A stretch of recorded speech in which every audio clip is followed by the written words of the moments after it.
Bonjour, bienvenue. On va commencer tout de suite avec des notions théoriques sur l'anxiété puis sur les troubles anxieux. Donc, on dit que, je vais vous expliquer la fonction du livre là, un peu plus tard. Moi, je me suis mis des notes dans mon livre à moi. J'ai des petits extras. Donc, on dit que de 25 à 30 des personnes qui vivraient avec un trouble anxieux. Quand on parle d'un trouble anxieux, on parle d'une situation où l'anxiété nuit au quotidien puis au développement de la personne. L'anxiété, on dit que c'est une inquiétude extrême causée par un événement appréhendé, une situation incertaine. L'anxiété, c'est aussi une angoisse à caractère pathologique née de la crainte d'un péril imminent et incertain, provoquant un désarroi paralysant, souvent accompagné de symptômes physiques. On dit que l'anxiété, c'est un mécanisme de protection primitif où nos ancêtres avaient le réflexe de se figer devant un danger comme un mammouth ou un dinosaure pour éviter de se faire attaquer. Donc, on fige. Les traitements du trouble anxieux peuvent être pharmacologiques ou psychologiques. Quand on parle de traitement psychologique, on parle de la thérapie cognitive où on cherche à amener la personne à changer ses perceptions ou ses pensées par rapport à leur anxiété, à leur anxiogène. Puis, tu as la thérapie comportementale où la personne est graduellement exposée à son anxiogène, puis on trouve des trucs un peu de relaxation pour apprivoiser cet anxiogène-là, puis changer aussi encore sa perception. On dit qu'un des plus grands anxiogènes est de parler en public. Donc, le thème est assez à propos, puis c'est ce qui nous amène donc à moi, à nous, puis à vous ici ce matin. Je n'ai pas besoin de vous cacher que quand je me suis préparée pour cette conférence-là, cette présentation-là, j'ai passé par une panoplie d'émotions puis d'état d'âme, de vouloir aller me mettre en boule dans mon lit en dessous des couvertures pour appeler Jacques puis dire que mes enfants allaient avoir la gastro le 26 janvier, à cette espèce de pulsion-là super forte d'aller finalement m'asseoir à mon bureau, travailler le cahier, aller faire des recherches, organiser ma pensée, prendre des notes. J'étais contente, j'étais emballée, j'étais heureuse, je capotais, je doutais, j'avais confiance, puis je voulais plus venir, puis j'avais hâte, tout ça en même temps. Fait qu'en gros, j'étais super emballée de l'opportunité de relever le défi, de venir vous rencontrer, puis en même temps, j'avais vraiment la chienne. J'étais dans une situation, donc, incertaine, puis je ressentais des sentiments contradictoires. Puis c'est exactement de ça dont je veux vous parler ce matin. Toutes ces émotions, ces situations complexes et souvent contradictoires auxquelles on fait face continuellement, autant dans la vie qu'on vit au quotidien que dans n'importe quel processus créatif. Cette présentation se veut beaucoup plus un partage d'idées qu'un paquet de certitudes à adopter. L'idée, c'est que les idées circulent et non pas qu'on s'arrête à des certitudes. Puis, étant artiste visuel, je l'ai abordée, puis j'ai envie de vous la partager de la façon d'une expo, /performance, /workshop. Donc, en créant, entre autres, ce cahier. Je fais des livres d'artistes, je fais des images. Donc, je me suis dit, quand je me suis mis à capoter sur ce que j'allais faire, mon point de départ, ça a été de dire, pourquoi est-ce que je ne fais pas un livre? Puis, on ira avec ça. Ce livre-là est à vous. Il va agir en tant que soutien à la présentation, d'outils, puis de compléments. Donc, il y a des affaires que je dis qui ne sont pas dans le livre, puis il y a des affaires que je ne dis pas qui sont dans le livre. Ça se dit-tu, ça? D'accord. Fait que, on vous a donné le livre en entrant. On vous a aussi donné des bandeaux. Les bandeaux, on va les utiliser un petit peu plus tard. C'est juste pour vous faire un petit peu d'anxiété. Tu sais que je ne sais pas toute seule. OK? Fait que je vous invite, en fait, là, à aller à la page Anxiété, ambiguïté, créativité. Si on a commencé la présentation avec des données sur l'anxiété puis les troubles anxieux, j'ai envie maintenant de vous parler de l'ambiguïté. L'ambiguïté, ça a été, j'ai fait une maîtrise en arts visuels à l'Université Laval, puis l'ambiguïté, ça a été un de mes thèmes de recherche avec le quotidien, le commun. Cette idée de, je vais vous la dire, c'est quoi l'idée de l'ambiguïté? L'ambiguïté, dans la définition du dictionnaire, c'est ce qui s'interprète de plusieurs façons, ce qui a plus d'un sens possible, qui est équivoque. C'est ce qui présente des caractéristiques opposées. Fait que là, si on compare les termes ambiguïté puis anxiété, on peut remarquer que dans les deux cas, on parle de l'incertitude, qu'on est dans une situation incertaine. Mais dans le cas de l'ambiguïté, l'attitude est un peu plus neutre. On dit « c'est incertain, mais c'est comme ça, puis ça va être correct ». Puis dans l'anxiété, c'est plus « Ah, si c'est incertain, je capote, qu'est-ce qui va m'arriver? Puis là, mon chat va mourir, puis là, tout déboule, puis finalement, on s'en va dans une spirale de... » Ouais, c'est ça. Hein? Ben oui, c'est ça, on n'a plus le contrôle, hein? Ben on perd le contrôle, c'est ça. Il y a une perte de contrôle, puis le contrôle, c'est un peu une illusion, mais là, vous me devancez, vous êtes trop fort. Fait que si vous allez à la page, si on tourne à la page qui s'appelle « Dans la vie comme au cirque », ben on va pouvoir voir un peu plus ce que je veux dire par là, d'embrasser l'ambiguïté. Pour moi, les processus de vie puis les processus de création sont extrêmement similaires. Donc, je m'explique. Je ne sais pas pour vous autres, mais moi, je me retrouve constamment dans des situations ambiguës, des situations les plus banales. Je suis en train de manger un super beau dessert, c'est vendredi soir, je le mérite, c'est super cool. Puis en même temps, en arrière, ça fait tout le temps, combien de sacs, de grammes de sucre qu'il y a dans mon dessert? Ça n'a pas de bon sens. Le sucre, c'est le pire ennemi de l'humain. Non, puis là, tu capotes de même. Ou donc des plus banales aux plus existentielles. Est-ce que je suis vraiment une artiste? Puis comment tout ça, ça s'interprète? Fait que ma suggestion ce matin, c'est donc que si l'ambiguïté puis les incertitudes sont là, partout, tout le temps, bien, pourquoi ne pas faire avec, puis peut-être même les embrasser, les accueillir comme faisant partie intégrale de nos existences? C'est un petit peu ce que j'ai voulu illustrer. Parce que, en fait, dans ma pratique, c'est ça, c'est l'idée, c'est que j'aime réfléchir en créant des images. Fait que c'est un petit peu ce que, là, je me suis amusée à faire un graphique de veine. Puis, fait que d'un côté, il y a la bulle de l'anxiété. D'un autre côté, ben, il y a la créativité. Puis, dans l'intersection, ben, il y a la vie. Puis, ben, dans mon cas, ben, la vie et l'art. Parce que pour moi, tout ça, c'est lié. Fait que dans le fond, ça devient un choix de perception. C'est facile à dire, là. Des fois, c'est plus facile à dire qu'à faire, mais quand même, on peut se le répéter. Ça devient un choix de perception. Il va toujours avoir des doutes, des risques à prendre, de l'inconfort, puis de l'ambiguïté. L'idée, ben, c'est de choisir où on aime mieux être. Est-ce qu'on est plus dans les problèmes, puis cette espèce de recherche de contrôle-là qui est un peu illusoire, ou bien si on aime mieux être dans des solutions, puis dans l'abandon. L'abandon qui vient avec se lancer dans l'inconnu, puis faire confiance. T'as-tu l'allure? Ça va bien? OK, je vais respirer.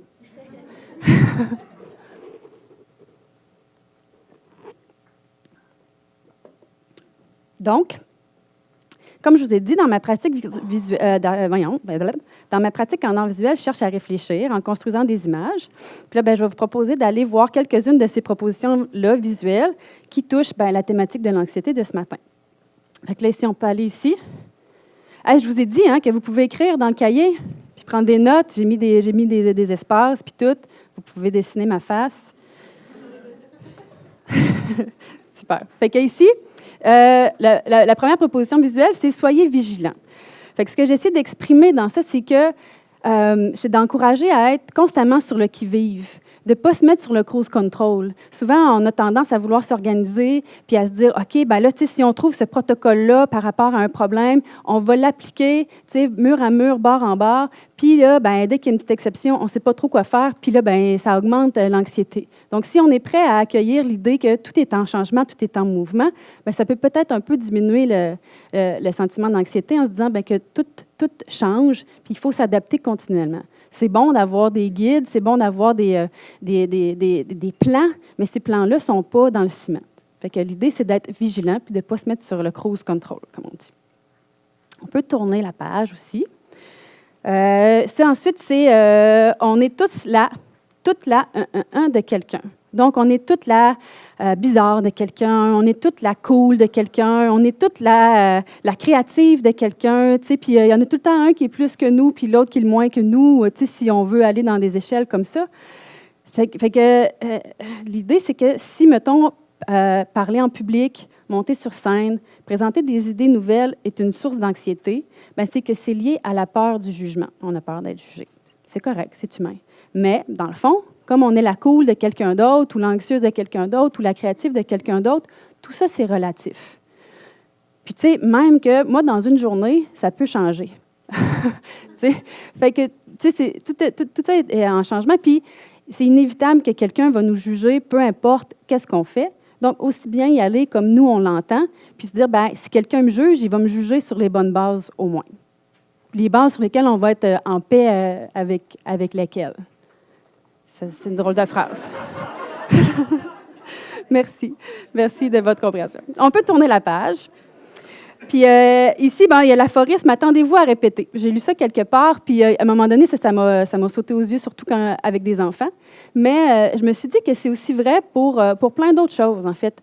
N'importe quelle idée nouvelle va devoir être répétée. De par le fait que peut-être que parce qu'elle est nouvelle dans notre tête, elle est moins bien articulée ou on ne l'a pas dit à la bonne personne. Donc, il faut s'attendre à être capable de répéter nos idées pour être capable d'avoir des commentaires, des feedbacks. Peut-être se tromper puis la dire pas clairement, mais comme ça, avec le feedback, on est capable de la peaufiner puis de peut-être éventuellement trouver la bonne oreille puis le bon message. Fait que, attendez-vous à répéter. Puis, finalement, la dernière page ici avec... c'est un titre qui s'appelle « Nous sommes plusieurs ». Puis là, on trouve, c'est la courbe en cloche. Là, j'ai beaucoup de graphiques, j'ai l'air bien scientifique comme ça, là, mais non, ce n'est qu'illusion. En fait, c'est que je trouve ça beau. J'aime bien l'esthétique des graphiques. Puis, c'est la seule notion que j'ai retenue de mon cours de statistique au bac en psycho. Puis non seulement ça, mais je l'ai comme un peu réinterprété. Des fois, quand je parle à des vrais gens qui maîtrisent là, la courbe en cloche, ils me disent tout, ça ne marche pas vraiment de même, mais c'est pas grave. Fait que, on parle, mettons, de l'axe vertical. L'axe vertical, c'est des nombres, mettons, de 0 à 100. Puis l'axe horizontal, c'est, mettons, dans mon cas, dans mon interprétation, c'est un attribut. Donc, de très petit à très grand. Fait qu'on voit que dans les opposés, dans les extrêmes, quelque chose qui est très clair, que quelqu'un est très petit ou très grand, il n'y en a pas beaucoup. T'sais? Puis que la majorité du monde, on se retrouve dans, il est grand, mais pas trop, mais comme un peu petit, mais un peu grand. C'est un peu, moyen, genre, puis c'est comme dur à définir. Mais on est plusieurs à être dans cette zone-là un peu ambiguë. Fait qu'on n'est pas tout seul. C'est ça la bonne nouvelle. Puis là, écoutez, c'est là qu'on va utiliser nos cahiers, nos bandeaux, puis je vais vous timer. On va faire des dessins. OK? Installez-vous pour être capable de dessiner. Attendez peut-être pour le bandeau, je vais vous dire des choses à dessiner, puis vous allez avoir 20 secondes pour dessiner qu'est-ce que je vous dis de dessiner. J'ai établi le 20 secondes parce que hier, quand j'ai fait le test avec ma grande fille de presque 9 ans, elle m'a dit qu'il fallait absolument que je dise presque 9 ans, parce que c'est pas 8, pas 8 et demi, mais on a décidé ensemble, en tout cas, elle m'a dit que 20 secondes, c'était bien en masse. Fait que là, c'est là que je vais mettre mes chronomètres. Je vais vous demander en premier lieu de faire des dessins les yeux bandés. Donc, peut-être regarder là, où est-ce que c'est marqué yeux, regardez un peu l'ergonomie de la page. Bandez-vous les yeux, puis on va se lancer.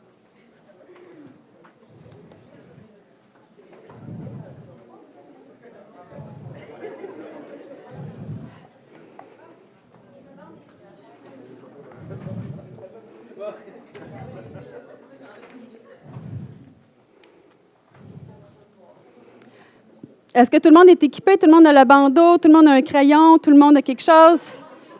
Il manque de crayon, hein? Chenoute de merde.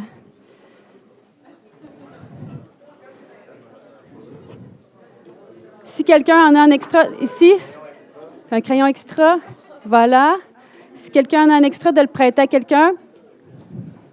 Ici, est-ce qu'il y a quelqu'un d'autre qui manque un crayon?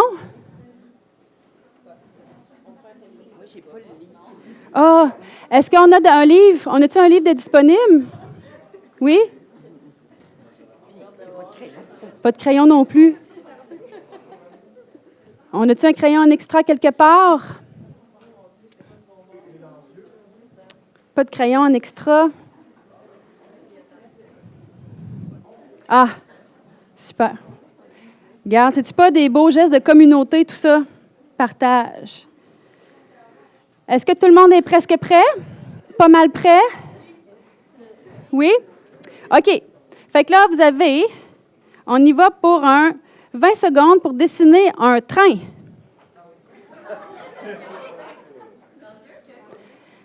Allez-y. Du côté de la page droite, la page gauche.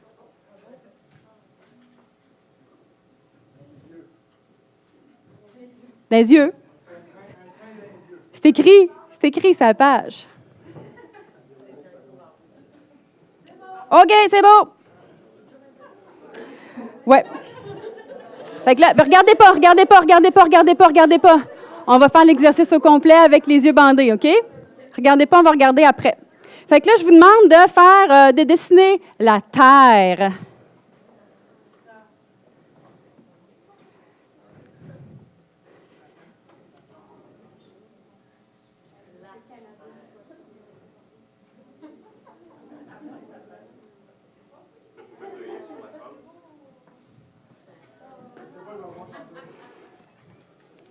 OK, merci.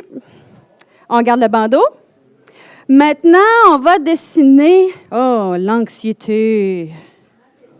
Qu'est-ce que l'anxiété? C'est abstrait.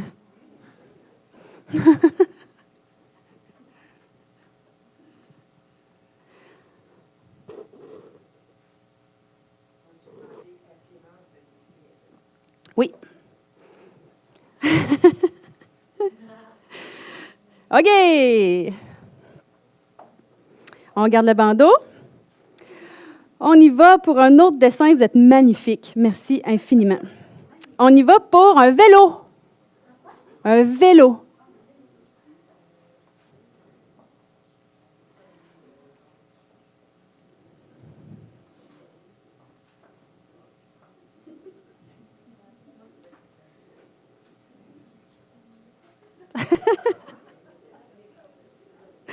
Ça se peut, ça se peut. OK.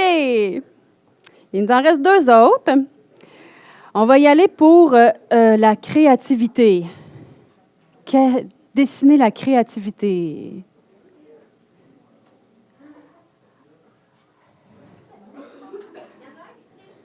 Ben là, c'est pas correct. C'est lui qui perd.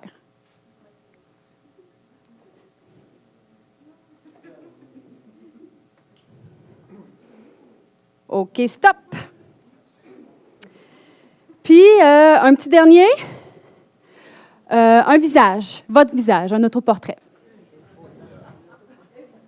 De mémoire.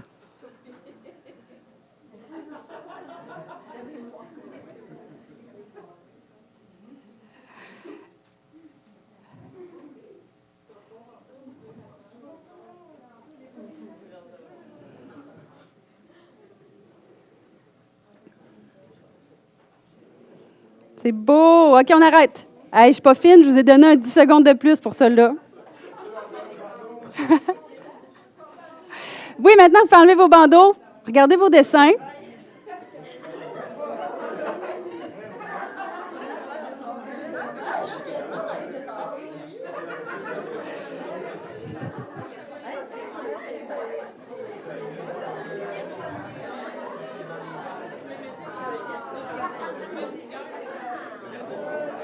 Ça marche?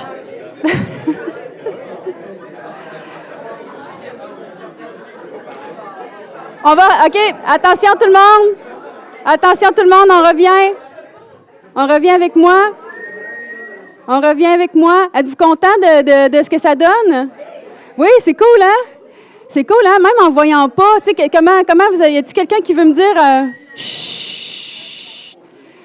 Y a-t-il quelqu'un qui veut me dire ses impressions, mettons, rapidement, là, 2-3 personnes? Comment ça s'est passé? Qu'est-ce que ça a donné? Ah, c'est moins pire que je pensais. C'est moins pire que je pensais. C'est bon, ça. D'autres commentaires?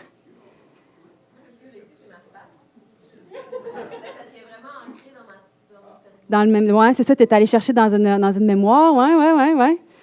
OK. Ben oui, ben, c'était un peu ça l'idée de cet exercice-là, en fait. C'était que, tu sais, dans le fond, peu importe où est-ce qu'on est rendu dans la vie, plus on avance en âge, plus on a de l'expérience, on a des reconnaissances, on a différentes affaires, tu sais, mais en même temps, on avance, puis on ne le sait pas trop non plus, quand même. Tu sais, on est capable de se planifier, là, mais tu sais, si on se dit la vérité, c'est qu'on est comme on avance avec les yeux bandés, mais finalement, on réussit quand même à faire des affaires qui se tiennent. C'est peut-être un peu tout croche, mais on peut s'améliorer. Fait que là, on va refaire l'exercice avec les mêmes dessins, puis on va y aller avec notre mauvaise main. Fait que si vous êtes droitier, allez-y pour la gauche, puis si vous êtes gaucher, allez-y pour la droite. Non, pas les yeux bandés, là, vous allez pouvoir voir. Ça c'est pour le prochain. C'est ça.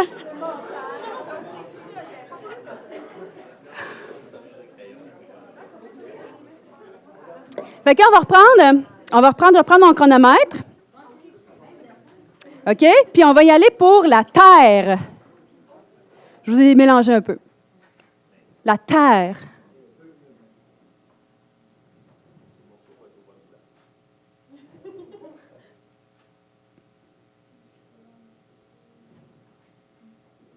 Vous faites avec votre mauvaise main, là, hein? OK, stop. On y va avec, on recommence, on y va avec un train. Un train. On refait le train. Parfait.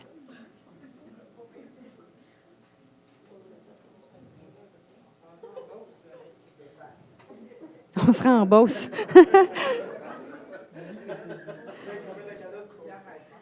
Super. On arrête. On reprend à côté avec un vélo. Le vélo.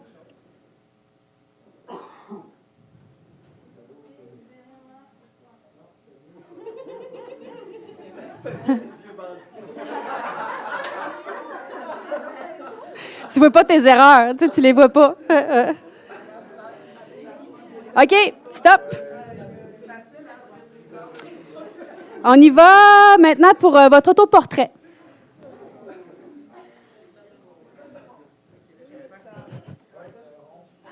Hein? Vendredi matin, 8h30, on décide.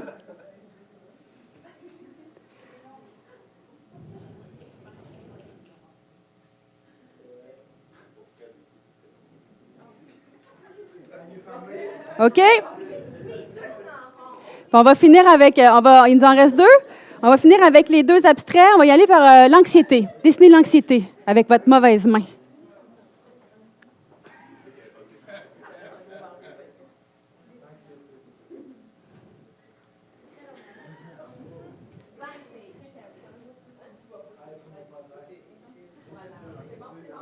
Depuis de rien. D'accord, OK? Puis on finit avec la créativité. Dessinez la créativité avec votre mauvaise main.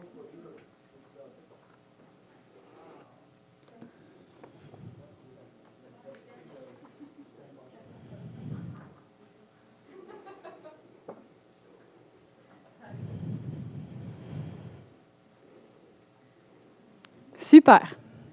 Fait comment ça s'est, mettons, comparativement à l'autre, ça s'est passé comment, ça? Ouais, ben là, on dirait que ça sort que finalement, vous avez aimé mieux les yeux bandés. Attendez, on ne parlera pas tout le monde en même temps parce qu'on ne s'entend pas, mais c'est intéressant. Oui, parce que on voit nos erreurs, puis on se juge en y allant. Puis là, dans les yeux fermés, ben on se dit « fuck, advienne que pourra ». Je m'excuse pour les sacs que je dis, j'essaie vraiment de pas trop, mais c'est une mauvaise habitude que j'ai. Mais oui, c'est intéressant, non? C'est intéressant de se dire, ben, quand on le sait pas, quand on est dans l'incertitude, ben, on y va puis on se lance.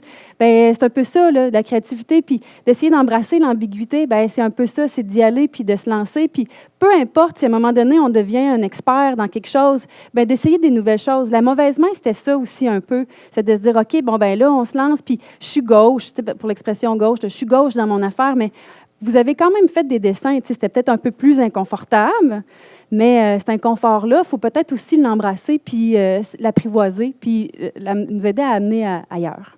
Fait que c'était un peu ça que j'avais envie de faire avec vous autres aujourd'hui. C'est